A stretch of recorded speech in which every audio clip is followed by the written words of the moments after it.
NAB کی amendments کے نام پہ ہمارے پاکستان کو ادھر یہ لے گئے ہیں کہ مجھے خوف ہے کہ یہ ایک جو کہتے ہیں نا فیلڈ سٹیٹ، ایک ملک جو تباہی کی طرف انہوں نے دھکیل دیا ہے. وہ میں صرف دو چیزوں کے پر آج بات کروں گا.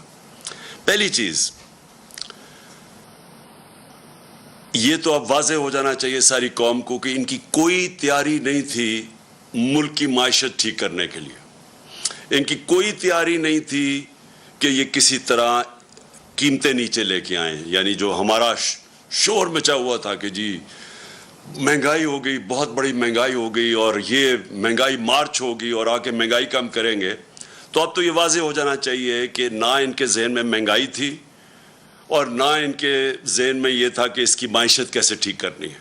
ان کے صرف ذہن پہ ایک چیز سوار تھی کہ کیسے جو انہوں نے اتنی محنت سے دوسری باری، پہلے N R O general Musharraf دے چکا تھا، معاف کر چکا تھا سارے جو انہوں نے چوری کی تھی اپنے 90 کی دہائی میں، جب دو دفعہ ان کی حکومتیں کرپشن پہ گئی تھیں تو وہ تو معاف ہو گئی تھی.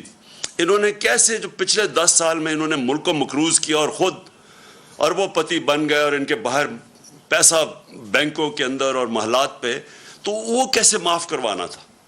تو ساری ان کی کوشش وہ تھی.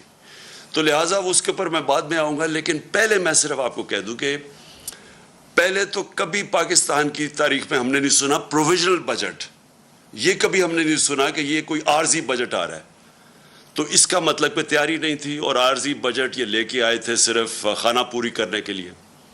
اس کے بعد اس سے پہلے انہوں نے قیمتیں بڑھا چکے تھے. آپ کو پتہ ہے تیل کی قیمت، ڈیزل اور پیٹرول کی قیمت اور بجلی کی قیمت آسمانوں پہ چلی گئی تھی، جس سے باقی ساری اور قیمتیں اوپر چلی گئی تھیں. تو اب اس کے بعد یہ ایک اور بجٹ لے کے آئے ہیں. اب اس بجٹ میں صرف آپ کو موٹی بات کرتا ہوں. سب سے پہلے انہوں نے کیا کیا؟ انہوں نے سب سے پہلے جو عام آدمی ہے اس کا تو معاشی قتل کر دیا. جتنی انہوں نے قیمتیں بڑھائی ہیں پیٹرول کی اور ڈیزل کی اور بجلی کی، یہ ابھی یہاں رکیں گی نہیں. پہلے تو اتنی کبھی قیمتیں بڑھی نہیں ہیں. اس کے بعد انہوں نے ایک پیٹرولیم لیوی لے کے آئے ہیں جو 50 روپے پر لیٹر ہے. یہ اب انہوں نے مزید اس کے یہ قیمت اور بڑھانی ہے. تو یہ ابھی یہاں رکنی نہیں ہے. یہ ابھی جب قیمتیں بڑھیں گی تو سب سے پہلے یاد رکھیں کہ عام آدمی جس کے مشکل سے آج کل کی انٹرنیشنل مہنگائی ہے، یہ سب مانتے ہیں کرونا کی وجہ سے ایک انٹرنیشنل عالمی مہنگائی ہے، تو ایک تو پہلے وہ مشکل میں تھے.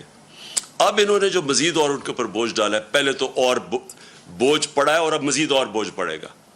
دوسرا انہوں نے جو کارپوریٹ ٹیکس لگایا، جو انہوں نے سپر ٹیکس لگایا. اب یہ سپر ٹیکس کی وجہ سے ہمارا جو اس وقت جو کارپوریٹ کا ٹیکس ہے وہ چلا جائے گا 39% پہ، 39%. جبکہ ہندوستان اور بنگلہ دیش جو یاد رکھیں مقابلہ کرتے ہیں، ہم چیزیں جو بیچتے ہیں دنیا میں